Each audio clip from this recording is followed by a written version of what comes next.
Assalamualaikum warahmatullahi taala wabarakatuh. Salam sejahtera anak-anak didik Pandu Puteri sekalian. Jadi hari ini sampailah video kita yang terakhir untuk siri motivasi anak-anak pelajar Pandu Puteri untuk peringkat daerah Maran. Okey, cikgu nak kongsikan yang terakhir ini ialah 7 tips bagaimana kita nak gembirakan hati kita yang berduka. Tak nak duka-duka, nak gembira, insya-Allah. Okey, sama-sama kita lihat. Yang pertama sekali ialah kita semua kena rajin belajar bersyukur setiap hari dan dekatkan diri dengan Allah Subhanahu Wa Taala. Bangun pagi terus baca doa, kita syukur. Kita solat subuh, kita berdoa, kita syukur.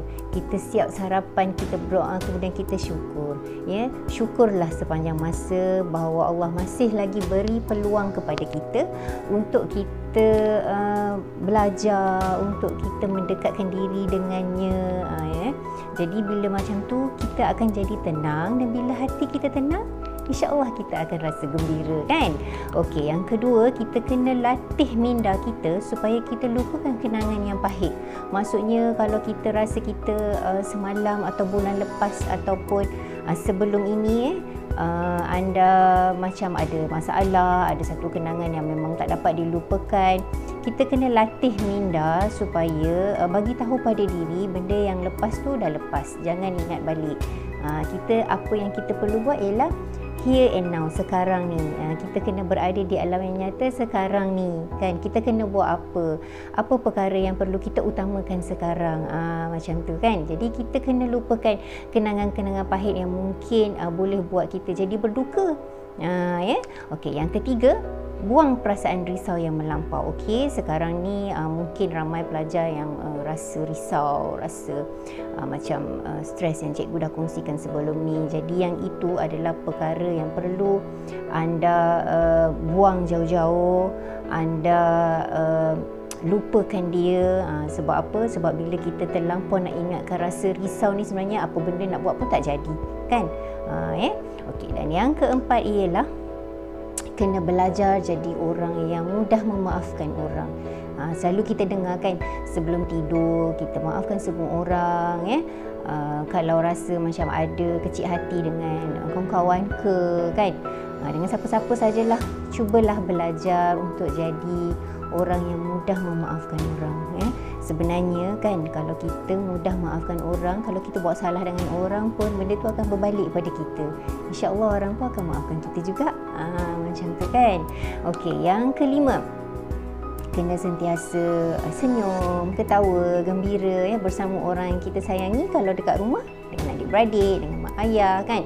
Kalau yang lain tu dengan kawan-kawan. So maksudnya jangan bila bertemu dengan orang yang kita sayang, kalau dalam rumah tu kita tunjukkan sangat muka kita yang tengah tak seronok, kan? Jadi sebaliknya kita cuba ceriakan. Sebenarnya benda tu dia akan membawa kepada mood kita yang seterusnya.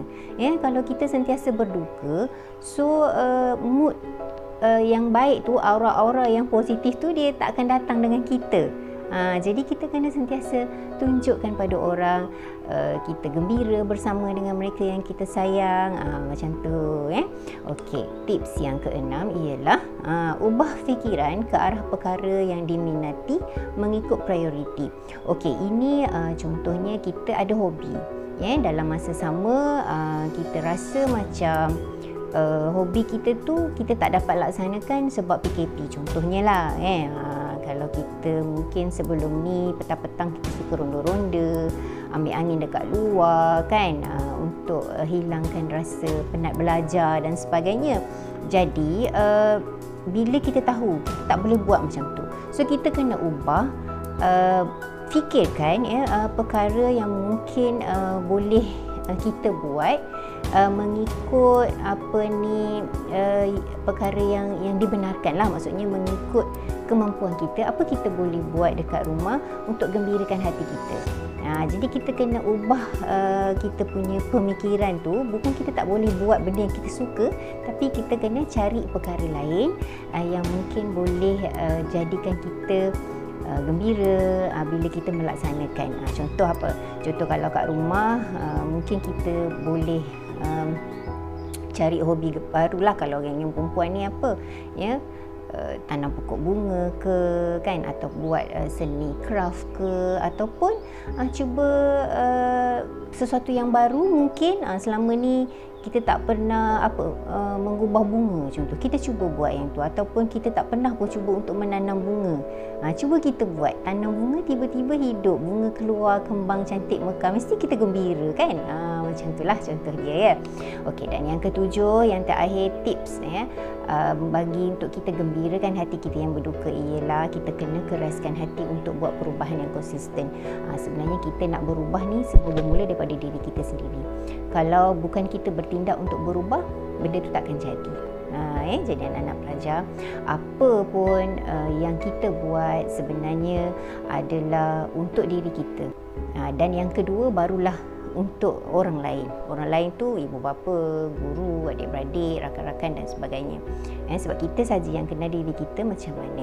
Jadi anak-anak pandu sekalian, cikgu kira sekian untuk kali ini perkongsian cikgu untuk memberi sedikit perangsang, motivasi buat anda semua bagi meneruskan PDPR ke, meneruskan semangat untuk kita buat kerja harian kita, meneruskan meningkatkan motivasi anda untuk meneruskan apa jua kerja buat yang perlu anda laksanakan pada masa ini.